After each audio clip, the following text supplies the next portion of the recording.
कि इतना रिएक्शन आएगा सिंध में से, इतनी पब्लिक निकलेगी, इतने लोग निकलेंगे, कराची के लोग इस तरीके से उमड़ आएंगे, जो हैदराबाद के लोग उतने। अब अगर ये आईएसआई या एमआई अपने लेवल के ऊपर इसे मैनेज कर रही थी,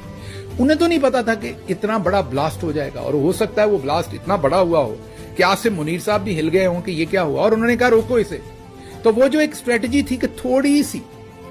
पीटीआई को थोड़ी थोड़ी भाप निकालने की इजाजत दी जाती है कि इमरान खान जेल में रहे, लोगों को थोड़ी थोड़ी इस प्रेशर कुकर में से भाप निकलनी चाहिए ताकि थोड़ा सेटल डाउन रहता रहे, कहीं कुकर फट ना जाए। तो वो जो भाप निकलने के लिए थोड़ी सी जगह दी थी सिंध में, वो लगा गए तो प्रेशर कुकर ही उठ जाएगा, तो उसके ऊपर अब लिड रखने का फैसला हुआ है। मेरा अभी भी अंदाजा है, आई कैन बी रॉन्ग, मेरा अंदाजा है कि जलसा सही जगह पर तो नहीं करने दिया जाएगा, पर जलसा होने दिया जाएगा, किसी ना किसी तरीके से जलसा कराची के अंदर हो जाएगा। उसकी दो वजह हैं। एक तो सोहेल अफरीदी बहुत डिटरमिन्ड है और अपने कॉज के साथ बड़े ऑनेस्ट हैं, दो नंबरी नहीं करेंगे, वो खड़े होकर ये जलसा करेंगे, उनके साथी। एक वजह ये है। दूसरी, जैसे मैंने आपको कहा कि कराची की सड़कों पर ये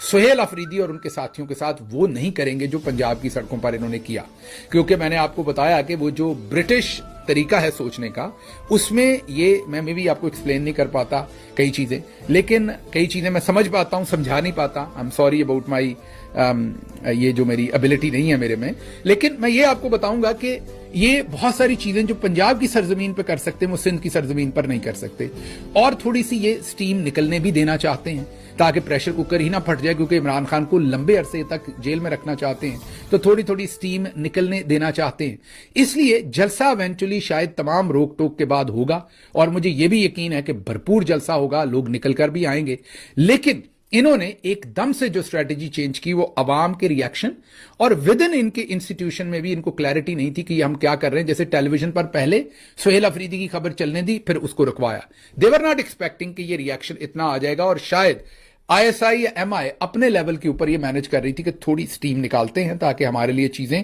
प्रलॉन्ग करना आसान हो। वो स्टीम निकलते निकलते पूरा प्रेशर कुकर ऊपर को ही उड़ने लगा था, तो आसिम मुनीर साहब ने डंडा उठाया कि ओए बस करो, ये क्या कर रहे हो, ये तो काम ही खराब हो जाएगा। ये कराची में सब कुछ देख के कहीं पंजाब वालों को भी जुकाम ना हो जाए और वो भी ऐसे ही ना बाहर निकल आए, तो ये फिर क्या बनेगा। तो अब ये कंटीजेंसी प्लान एक्टिव हुआ है रातों रात, लेकिन ये बात आपको क्लियर हो गई कि ये सब कुछ कौन करवा